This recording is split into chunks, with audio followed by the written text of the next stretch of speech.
Hi everybody, how are you today? I'm Lynn Smith of lynnmsmith.com, women's empowerment coach and creator of the program, The Magic of Self-Love. I am next in our Share-a-thon lineup, so everybody will be joining us momentarily, I'm sure. The topic of today's Share-a-thon is simple ways to avoid procrastination. And I appreciate you being here, and on behalf of all my fellow speakers, I want to thank you all for being here. I see everybody starting to join us. Thank you, everybody. Thank you for being here, and as you're coming in, please share, everybody. We want to reach as many people with our message as we can, because every single one of us that show up for these share-a-thons, we spend some time putting our content together because we want to impact people, and that's why we're here. So thank you all for showing up and for sharing, and for the hearts too. Oh, look, the hearts match my shirt.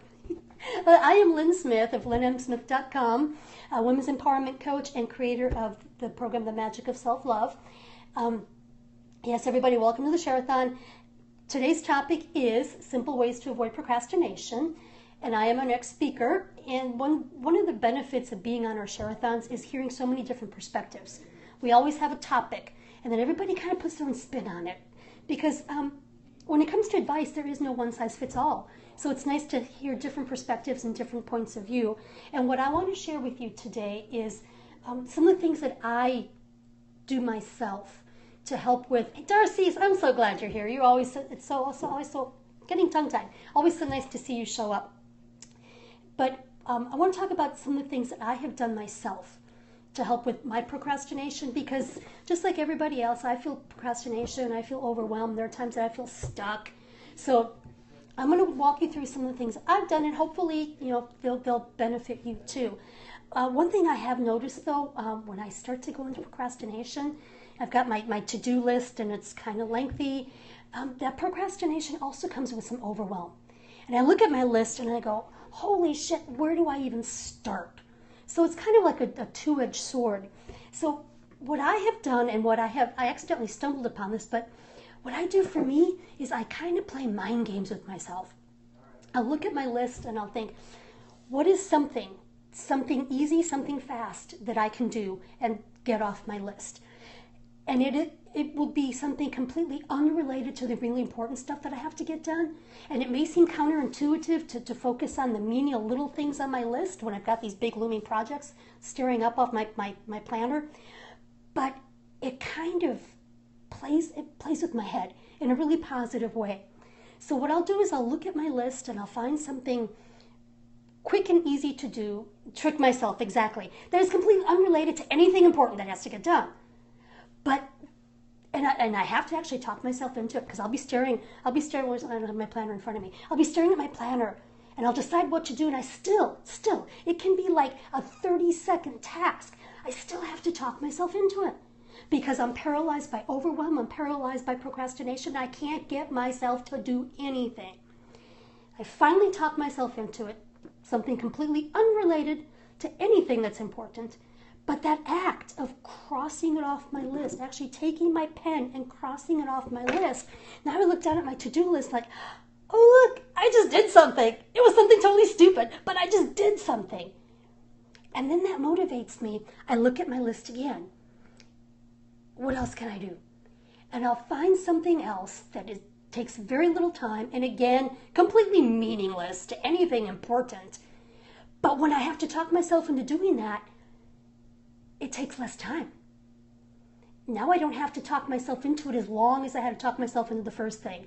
So, again, I'll get that done, completely irrelevant to anything that's important. I'll cross it off my list, but now I've got some momentum going. Now I'm no longer stuck. Now I'm no longer looking at my list going, what the hell am I going to do first? And this is real life experience. I'm sharing what has worked for me. But I've noticed if I cross just a couple things off that long list, I start to get motivated for the bigger things. And the day that I stumbled upon this, the day that I really realized that this mind game, this tricking myself actually works, I did a couple of meaningless little things just to get the ball rolling. And before I knew it, I had looked at, there was a project on my to-do list. Not just a task, a full-blown project. And I looked at it and thought, well, you know what? There's this little part of it here, because that project had lots of pieces to it. There's this little part here, and actually getting that aspect of it done really wouldn't take very long. But you know what? because I had already crossed a couple things off my list, I went, oh, you know what? It shouldn't take me very long. And I got that element of it done. I was moving forward. I was making progress. And those meaningless little things that I did just to get the ball rolling was now snowballing into actually getting parts of my project done. And this is one way that I find that I can get myself unstuck. And another thing that I do to help me get unstuck is I do tapping. I don't know if you're familiar with emotional freedom technique tapping, but I do that to help with perspective in my brain. Because tapping helps to reduce triggers. Tapping helps to build new neural pathways. And a lot of times when we're stuck in that overwhelm, when we're stuck in that procrastination, it's just our mind going down this path that's been down before. So by doing tapping, by doing EFT, I can actually help calm myself to get to the point of actually thinking about the best plan of action and actually conquering some of that stuff on my list. And actually, I used to do live streams where I would do live tapping. I'd pick an issue and we'd do live tapping on the live stream, and I kind of got away from that. So I actually did do one Facebook Live for procrastination. I created my own tapping script. I took everybody through it. If that's something that would be interested, you think you'd be interested in, reach out to me via Twitter, and I'll share that tapping script with you. But these are some of the things that have helped me when I feel stuck, when I feel overwhelmed, when I can't get myself to do anything. And I want to talk just a second before I run out of time about the benefits of being part of the Perry 10K. I got 3 minutes left. Okay, good. Being part of the Perry 10K, I have gained so much momentum being part of this group. And we've already talked about the fact that Katia has closed down membership for now. But if you go to perry10k.com/join, you can get on the waiting list. And when she does open this up again, you'll be one of the first to be considered to be part of the group. It is an application process. And just having a credit card with some available credit's not going to get you in. So anyway, these are some of the things that I have done to help me. And if you would like to have my procrastination tapping script, reach out to me on Twitter and I'd be happy to share it with you. If there's a topic you'd like me to tap on a live stream, feel free to reach out on that too, because I haven't done the live tapping on my live streams in quite a while, and it's really a lot of fun. But it is a fantastic way to get yourself moving again. Because what gets us stuck with overwhelm and procrastination is just that we're being triggered. Something's triggering us. And if we can sidestep that, if we can, you're more than welcome. If we can get ourselves going down a different track, productivity becomes easier, creativity gets easier, and before you know it, you've got tons of stuff crossed off your to-do list. So I thank you, everybody, for joining us here today. I'm going to keep talking until, let's see, I forget who's up after me. Namari writes.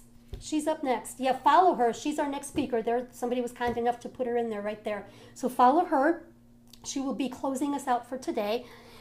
And so I hope, just sharing my own experience. I can't say that what I've shared with you has been tried and true for all of my clients to get out of overwhelm and procrastination, but it has helped me significantly. So I hope it has helped you, to play the mind games, to do the tapping, to reduce some of those triggers and those stressors, because overwhelm and procrastination, it's just a matter of looking at things in a different perspective, changing your mindset on it, and that's where playing mind games with yourself can help, and that's also where tapping can help too, as a way of getting unstuck. So thank you, everybody, for being here. Thank you for all the hearts. Thank you for the tapping, for the sharing. And if doing live streams of tapping is something that interests you, be sure to follow me so that when I do another one, you get the notification. So I don't see her live yet. Can anybody tell me if she's gone live yet? Because I know that I have used up all of my time just looking at the clock. Meanwhile, I guess, while I'm waiting, how about if I share with everybody what tomorrow's Share-a-thon is about? 1 second. Let me pull it up. Make use of the time that we have here. Oh, she's live now. Okay. So we can all move on. She's live now. And thank you everybody for being here. If you would like to join us tomorrow, we're talking about social media. Social media masterclass is tomorrow's theme. So bye everybody. Thanks for being here. I'm going to catch up with her. Bye.